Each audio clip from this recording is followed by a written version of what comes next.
Welcome to the channel Understand Your Mind.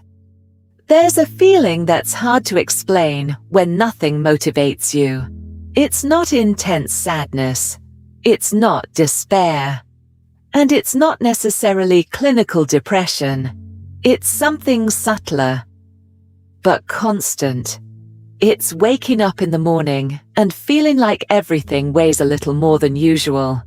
It's looking at your to-do list and feeling no impulse. It's knowing what you should do, but not doing it. And the most frustrating part is that, from the outside, your life may look completely normal.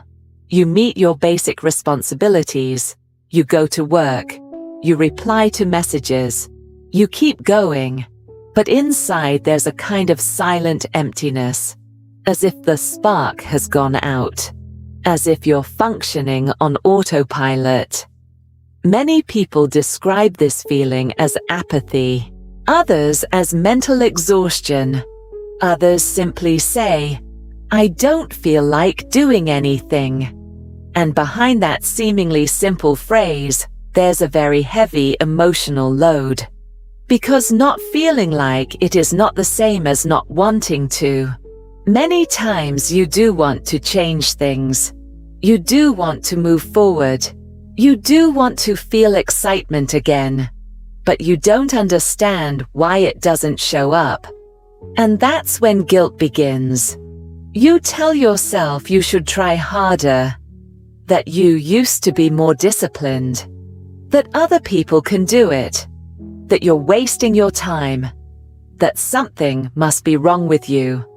But what almost no one tells you is this: lack of motivation usually isn't the problem. It's the symptom. Motivation doesn't disappear randomly. It's not a button that switches off without reason. It's a response from your internal system. And when that system is exhausted, overloaded, or disconnected, the drive weakens. Think about this. Motivation is directed energy. It's not just physical energy.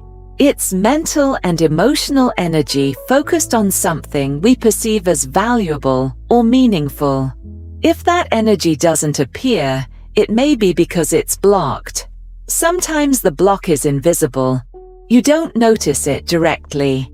It's not one specific event. It's cumulative. Small daily tensions, constant expectations, inner pressure, comparisons, overload. The body keeps functioning, but enthusiasm fades. And when that happens, you start procrastinating. Not because you're lazy, but because your mind is trying to conserve resources. You postpone tasks, delay decisions, avoid starting projects. Even things you once enjoyed begin to feel heavy. Music doesn't move you the same way. Goals don't inspire you. Conversations feel flat. Not because they lack value, but because you're disconnected from that sense of drive. And that's frightening, because you start asking yourself, what if I always feel this way? What if I'm not the person I used to be? What if I lost my ambition? But here's something very important. When nothing motivates you, it doesn't mean you have no desires. Sometimes it means your desires are buried under too much emotional weight. The human mind doesn't function in a vacuum. It functions within context. And when that context is full of pressure, demands, or overload, motivation doesn't flourish. Imagine trying to run with a backpack full of stones. From the outside, someone might say, "Why aren't you moving faster?" But they don't see the weight you're carrying. The same happens with motivation. Many people believe motivation appears first and then action follows. But in reality, in many cases, small action is what reactivates the impulse. However, when you're in this apathetic state, even the smallest action feels enormous. And that creates a cycle. You don't act because you don't feel like it, and you don't feel like it because you don't act. The more time passes, the more the idea strengthens. Something is wrong with me. But lack of motivation is not a character flaw. It's a signal. A signal that something inside you needs attention. Maybe you need real rest, not distraction. Maybe you need to question goals that aren't truly yours. Maybe you need to regulate your nervous system. Maybe you need to reconnect with something you stopped listening to. What matters now isn't forcing yourself to feel motivated. It's understanding what is shutting that energy down. Because when nothing moves you, the goal isn't to push yourself with guilt. It's to observe with curiosity. And that observation is the first step. When nothing motivates you, the first thing we usually think is that we're lazy, that we lack discipline, that we're being weak. But that interpretation, although common, is often incorrect. Laziness is a quick label for something that is actually much more complex. Most of the time, what we call lack of motivation isn't a lack of willpower. It's emotional saturation.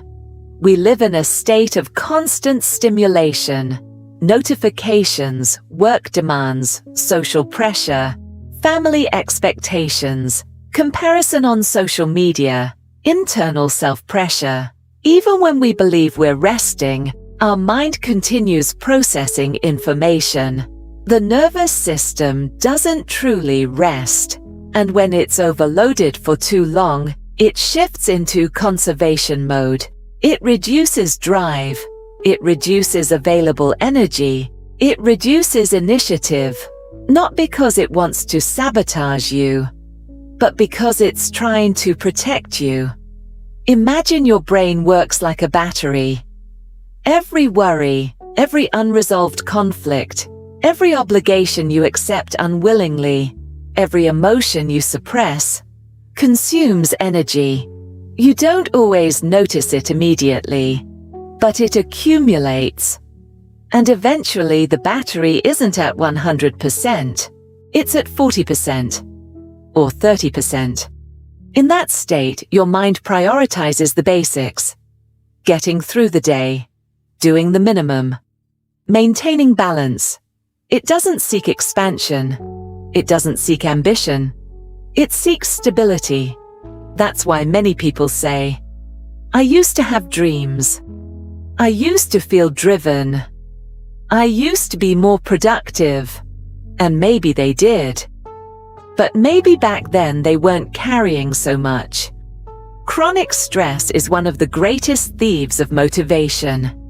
It doesn't always show up as intense anxiety. Sometimes it's quieter. A constant tension in the background. The feeling that there's always something pending. That you're never fully at ease. That sustained tension drains you.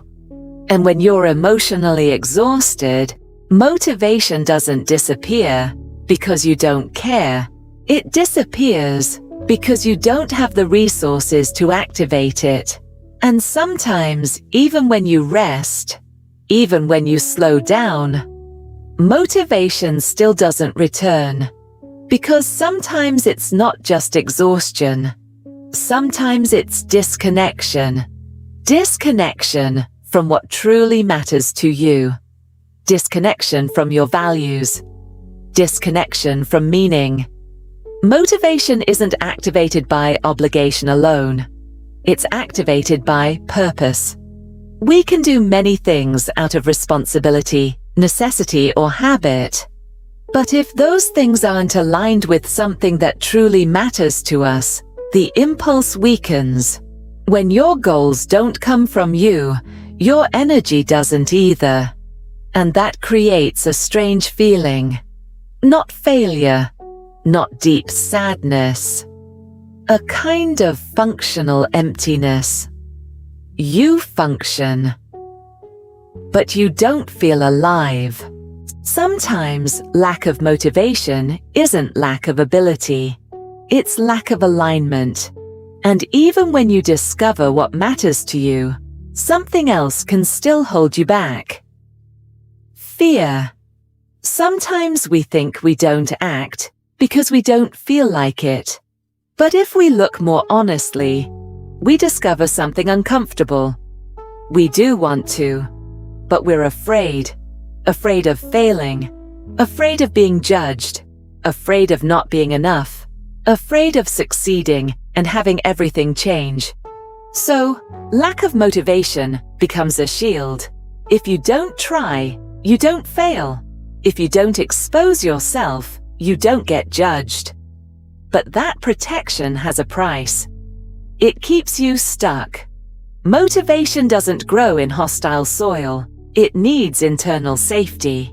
And that's why recovering it isn't about shouting at yourself. It's about creating safer internal conditions. After everything we've explored, overload, disconnection, fear, the honest question is, what do I do now? Here's the uncomfortable truth. Motivation usually doesn't appear before you begin. It appears after. You don't need enthusiasm. You need low friction. When you're in apathy, big goals overwhelm you. So, don't try to run an emotional marathon. Start ridiculously small. Not, I'm going to change my life, but I'm going to organize one drawer. Not, I'm going to restart my entire project, but I'm going to work for 5 minutes. The brain responds to what feels doable. When you complete a tiny action, you break inertia. And breaking inertia is the first victory. Lower the pressure. Regulate your nervous system. Reconnect with your values. Ask yourself, what kind of person do I want to be, even in small ways? What tiny action today would align with that? Sustainable motivation comes from identity, not pressure. Recovery isn't euphoria. It's clarity. Less resistance. Less inner noise. Less conflict. And then you understand something important.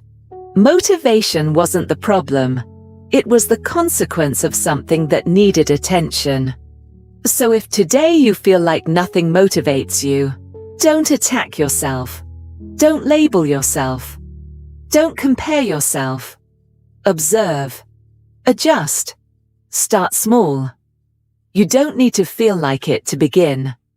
You need to begin so that the desire can return. And that first step, even if it's tiny, changes more than you imagine.